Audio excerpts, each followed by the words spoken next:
Once again, the Queen of Consorts surprises us, but not in a good way. Britain had heard royal announcements before, but nothing prepared the palace for this. Behind closed doors, King Charles made a decision that instantly transformed Camilla's future and shattered the position she believed was secure. The message was brutally simple. Camilla would no longer continue as queen.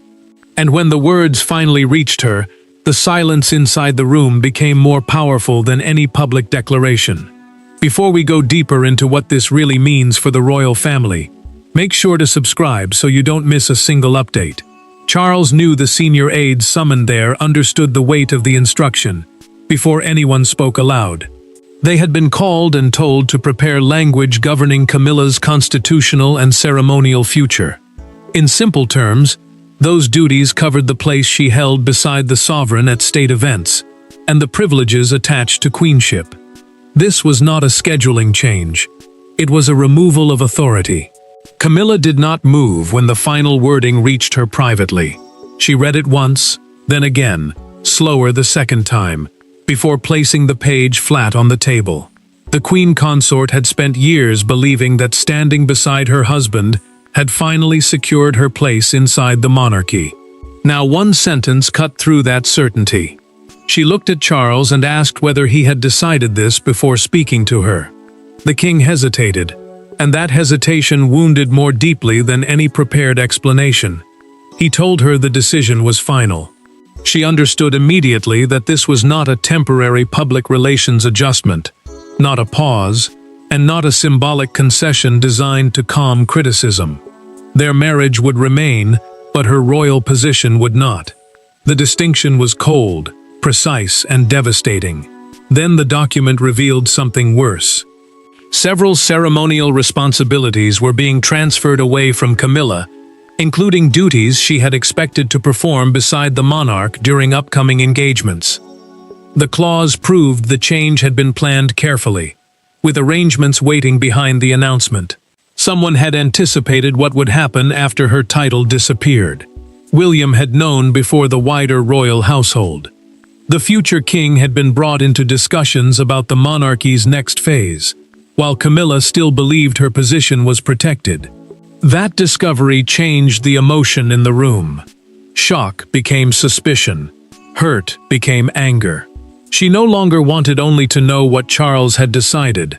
She wanted to know who had helped convince him that the crown could continue without her as queen. But before Camilla could understand who had moved against her, she had to confront an even harder truth. The people closest to the crown had very different things to lose from Charles's decision. For Charles, Camilla, and William, this was never simply about a title. It was about love, legitimacy, memory, and the future of the crown itself. One man was trying to protect the institution he inherited. One woman was watching decades of sacrifice collapse in a single afternoon. And one future king was being forced to decide whether family loyalty mattered more than royal survival. Camilla felt the weight of those years more sharply now because queenship had never been just another royal label to her. After decades of controversy, public anger, slow acceptance, and constant judgment, becoming queen had represented something deeply personal. It told her that the struggle had finally led somewhere. She had not simply remained beside Charles, she had been publicly recognized beside him. Now that recognition was being stripped away, while the marriage itself remained, leaving her with the painful sense that the institution had accepted her only temporarily. She turned to Charles without raising her voice. That quietness made the moment harder. She reminded him of the years when standing beside him meant absorbing criticism that neither of them could escape. She had stayed when every appearance was examined and every smile was questioned. The king listened without interrupting because he understood the accusation beneath her words. She believed she had endured the worst years with him, only to be pushed aside after reaching the position they had once fought to make possible. Charles reached toward her hand almost instinctively. Camilla pulled hers away before he touched it. The movement was small, but it exposed a wound no palace statement could hide.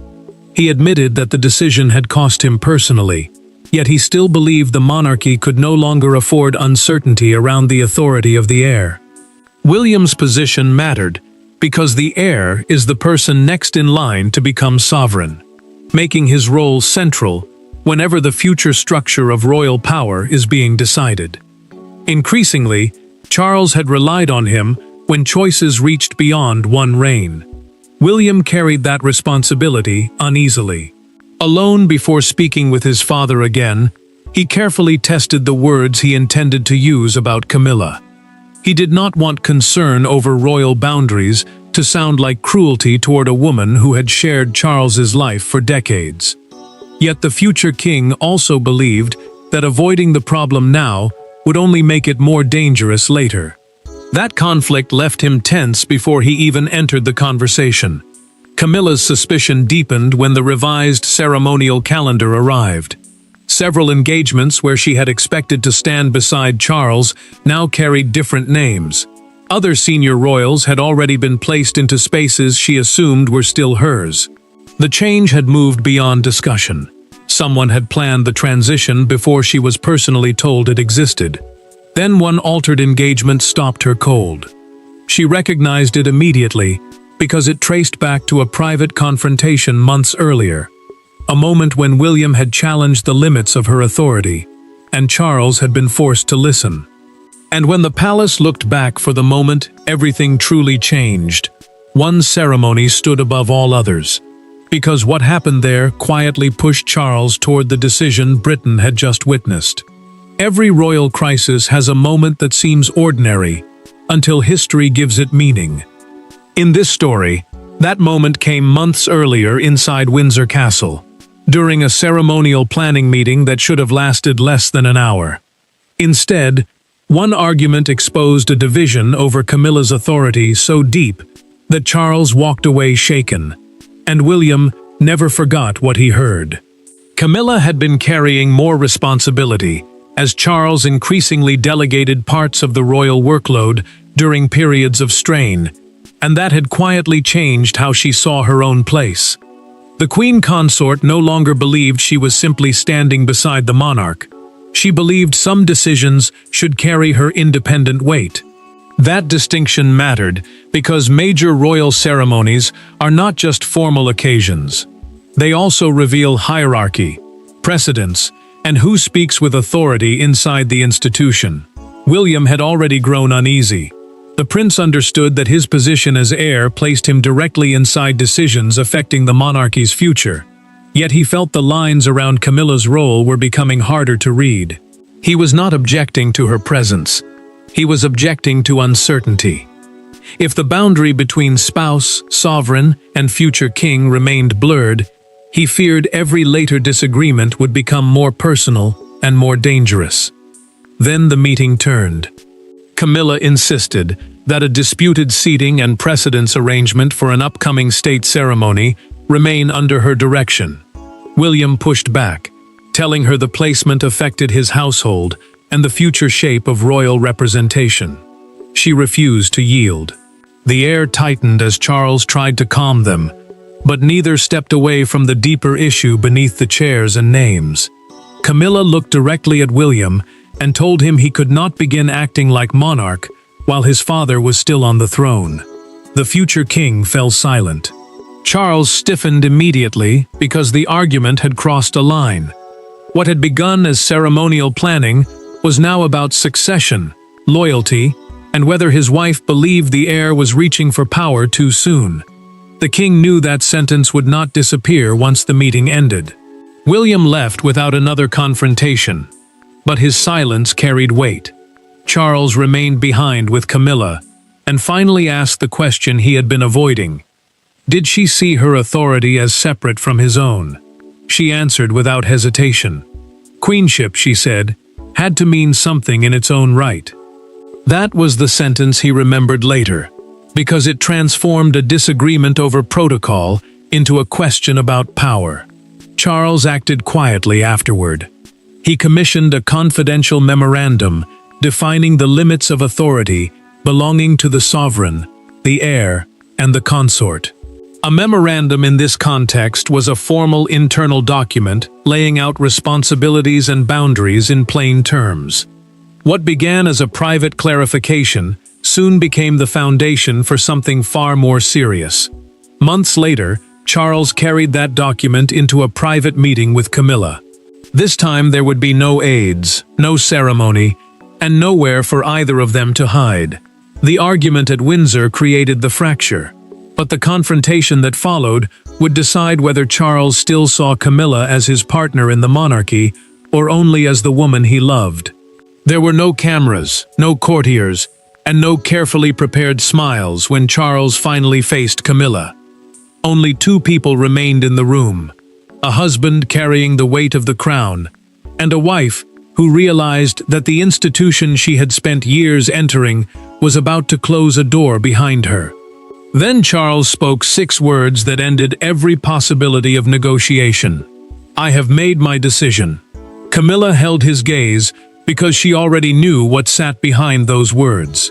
The memorandum created after the Windsor confrontation had now been reviewed, discussed, and turned into something far more serious. A royal consort is the spouse of the reigning monarch, but that position does not carry the sovereign's independent constitutional power. For Charles, that distinction had become impossible to ignore. He wanted their marriage to survive, but he no longer believed her royal authority could continue in the same form. Camilla asked the question that had been burning inside her since the announcement began to take shape. Had William demanded this? The king answered immediately, no. The final responsibility was his. He would not allow his son to carry the blame for a decision he had chosen to sign himself. That answer gave her nowhere to place the anger. She could not turn William into the villain if Charles refused to hide behind him. Then the pain became personal. Camilla reminded him that years earlier he had asked her to endure humiliation, scrutiny, and public hostility because one day they would stand together without apology. She had believed him. Charles lowered his eyes, removed his glasses, and admitted that becoming king had changed what he thought he could promise. The crown had forced him to see boundaries he once wanted to ignore.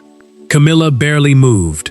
She heard him say that their marriage would remain, that he was not abandoning her, and that his feelings had not disappeared. But the distinction only made the loss sharper. He wanted her as his wife, while removing the public identity that had finally told the world she belonged beside him. To her, it felt like keeping the love while erasing the victory that had come with it. Charles placed the signed document between them. She looked down and immediately understood that there was nothing left to negotiate. The decision was already complete. She did not reach for the page. She did not need to. His signature had already turned the private argument into a new royal reality. But something else now became impossible to ignore. Charles had not simply made a decision. He had prepared the system around it. Duties were already being reassigned. Schedules were already changing. And another member of the family was about to step into responsibilities Camilla still believed belonged to her. The private confrontation broke something between husband and wife, but outside that room the crown was already moving, quietly redistributing power before Camilla could fight to keep it. Camilla believed the greatest blow was losing the title. She was wrong. The deeper shock came when she discovered that the palace had already built a future without her authority in it. Engagements were reassigned. Committees changed hands. Ceremonial duties moved across the family. And at the center of that silent reorganization stood William, trying to reshape the monarchy without appearing to celebrate her fall. Charles had already started turning the signed decision into daily reality. Royal responsibilities did not need to change through one dramatic public act. They could be moved quietly through schedules, household instructions, ceremonial representation, and direct decisions from the sovereign. That mattered because power inside the monarchy was often felt through who attended, who approved, and who stood closest to the king. William was now given greater influence over long-term planning. while Princess Anne was asked to take on several duties Camilla had expected to keep. William received the revised list and stopped when he reached her name. The prince had supported clearer boundaries, but seeing those boundaries written as removals made the decision feel less abstract.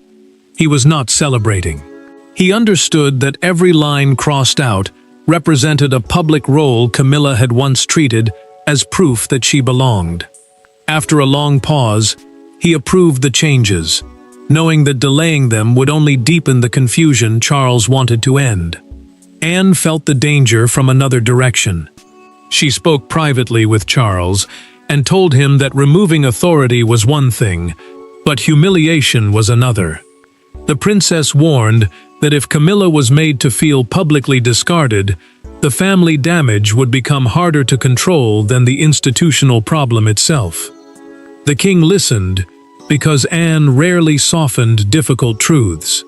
Her warning forced him to face what documents could not measure: the cost of stripping someone of status while asking them to remain emotionally loyal. Then another instruction appeared. Camilla's attendance at several senior planning meetings was restricted, confirming that the change reached far beyond a title. She was no longer being repositioned only for ceremonies. She was being moved away from rooms where future decisions were shaped. Camilla discovered one of Anne's new assignments through the revised palace calendar. No conversation came first. No warning softened it. She simply saw another name placed where hers had been. That cold efficiency hurt more than the transfer itself because it made her feel processed rather than confronted.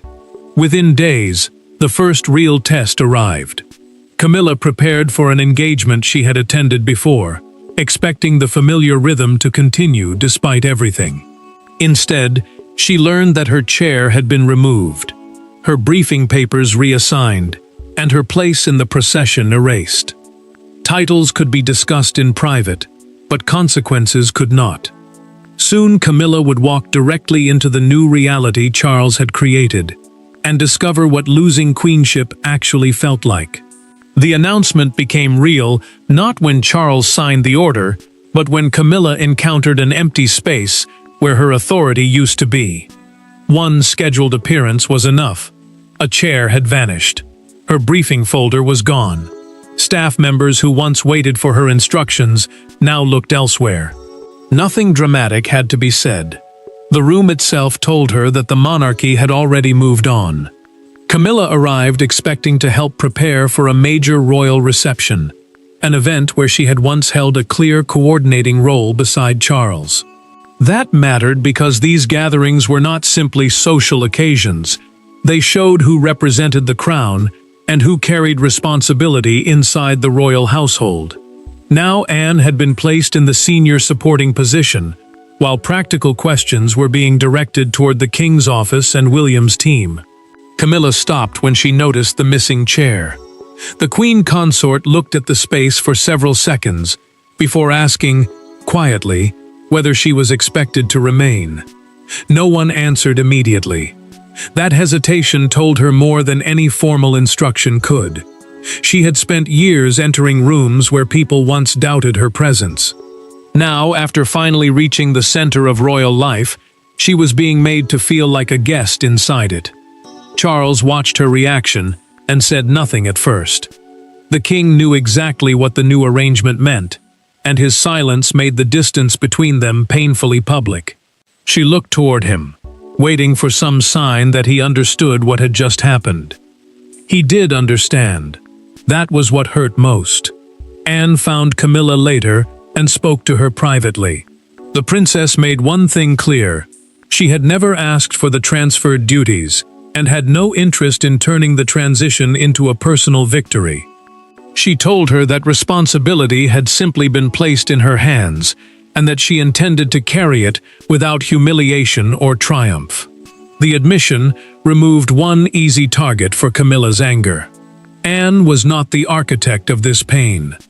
Then, another truth reached her. William had personally requested that there be no public ceremony around her loss of rank. The The prince had argued that humiliation would only deepen the family fracture and make reconciliation harder. That detail unsettled Camilla because it did not fit the enemy she had built in her mind. She had suspected him of pushing Charles toward the decision, yet he had also tried to protect her dignity once it was made. Camilla felt something shift. Anger remained, but certainty did not. For the first time, she began to wonder whether William had wanted boundaries rather than revenge. So she made a decision of her own. She asked to meet him privately, without Charles, advisors, or palace staff between them. For the first time since the announcement, Camilla stopped fighting the machinery around her and chose to speak directly to the person she had feared was behind it. The most important conversation of the crisis happened without the king. Camilla and William entered the room carrying years of history, suspicion, and wounds neither had ever fully spoken about. There were no private secretaries taking notes, and no constitutional language to hide behind. For once, they were not queen and heir. They were simply two people trying to understand what the monarchy had done to their family. Camilla had asked for the meeting after learning that William tried to prevent her removal from becoming a public humiliation. That mattered, because she had spent days believing the prince wanted to push her completely out of royal life. Their history made that fear deeper. He carried memories of his mother that could never be separated from the family's past, while she had spent years trying to prove that her place beside Charles was not something temporary or shameful. Camilla went straight to the question. Did William want her removed as queen? The future king did not avoid it. He told her he wanted limits around authority, not revenge against her. He had never asked Charles to destroy his marriage, and he had never wanted the family to turn this into a punishment. The answer unsettled her, because it removed the simple explanation she had been holding on to. William then admitted what had frightened him. He had imagined becoming king one day, while old arguments about who held authority were still unresolved. The prince feared that any disagreement after succession would become even more explosive, because Charles would no longer be there to settle it. He wanted clarity while his father could still make the decision himself, even if that clarity came with pain. Camilla finally admitted something she had resisted saying aloud. Every challenge to her authority had felt like a challenge to her personally. After years of rejection, she had learned to treat resistance as another form of refusal. William answered carefully. Disagreeing with the power attached to her position, he said, was not the same as rejecting her as a member of the family. The distinction hurt, but it also released something she had been carrying for years. William gave her one final assurance before they separated. She would still have a respected place in the family, even without queenship. He could not restore the authority Charles had removed, but he had no intention of treating her as an outsider. Camilla did not regain what she had lost, yet for the first time she understood that losing institutional power did not automatically mean losing every relationship around her. Then the outside world broke through. The announcement was spreading across Britain, and the family's private pain was becoming a national judgment. Inside the palace, the anger had finally begun to soften. Outside its gates, however, Britain was only beginning to react. By morning, the private heartbreak of one royal marriage had become a national spectacle. Phones lit up, broadcasters abandoned normal programming, and newspaper editors reached for language usually reserved for abdications and constitutional crises. Yet amid all the noise, one image captured the mood more powerfully than any headline. Ordinary people standing outside Buckingham Palace, reading the announcement in silence. Charles watched the reaction spread and quickly understood that the country was not seeing the decision exactly as he intended. Some believed he had finally drawn a necessary line around the monarchy's future, while others saw the removal of Camilla's title as unexpectedly harsh after years of service beside him. Palace officials stressed continuity. The king remained sovereign, William remained heir, and Camilla remained part of the royal family. But those careful distinctions could not control the emotional story taking shape outside. Charles recoiled when one television commentator described the announcement as a rejection of his wife. The king had never seen it that way. In his mind, he had separated Camilla from an office, not from his loyalty or marriage. But the public did not live inside that distinction. Every headline turned a private boundary into a national judgment, and he began to understand how cold the decision looked once removed from the conversations that had produced it. Camilla refused to watch most of the coverage. She had heard enough judgment over the years to know how quickly public sympathy could turn into cruelty. Then a short message arrived from a longtime member of her staff, thanking her for the years they had served together and reminding her that a title had never been the only reason people respected her. The Queen Consort read the note twice.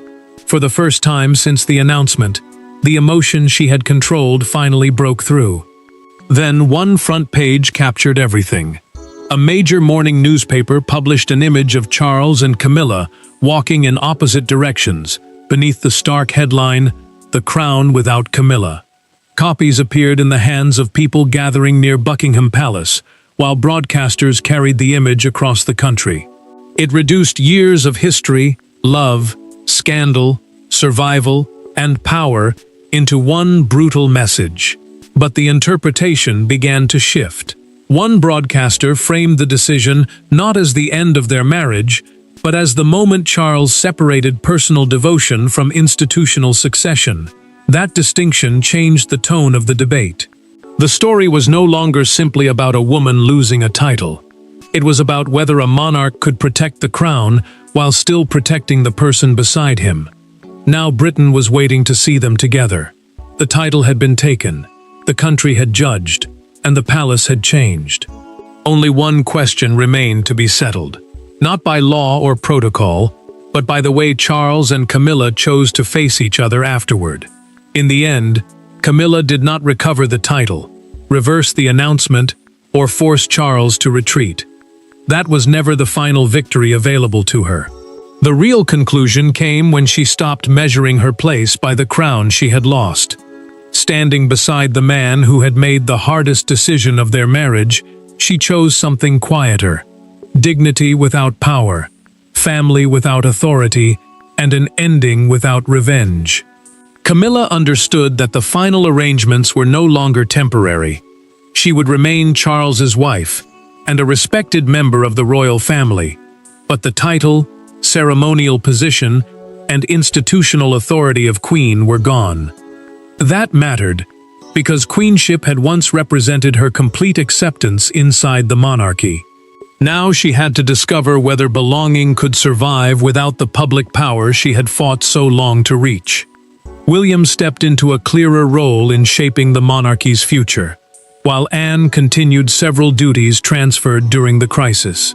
The prince carried more responsibility, but there was no sense of triumph in it. The new structure created harder boundaries between family relationships and constitutional responsibility. Power had been clarified, but every person involved had paid something for that clarity. Charles faced Camilla privately before their first appearance together after the announcement.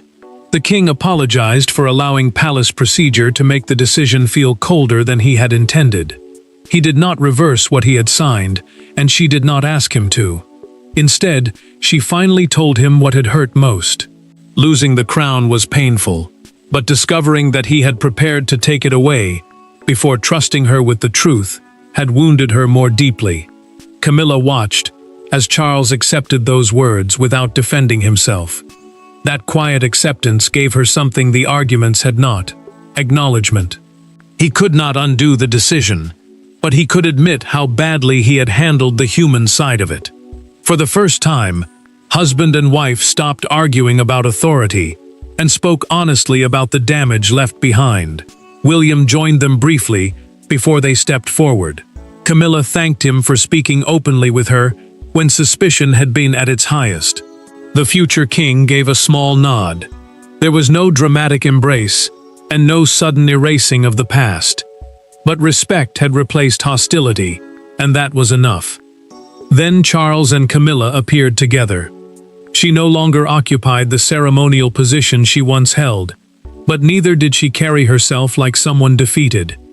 Their marriage had survived, though on different terms.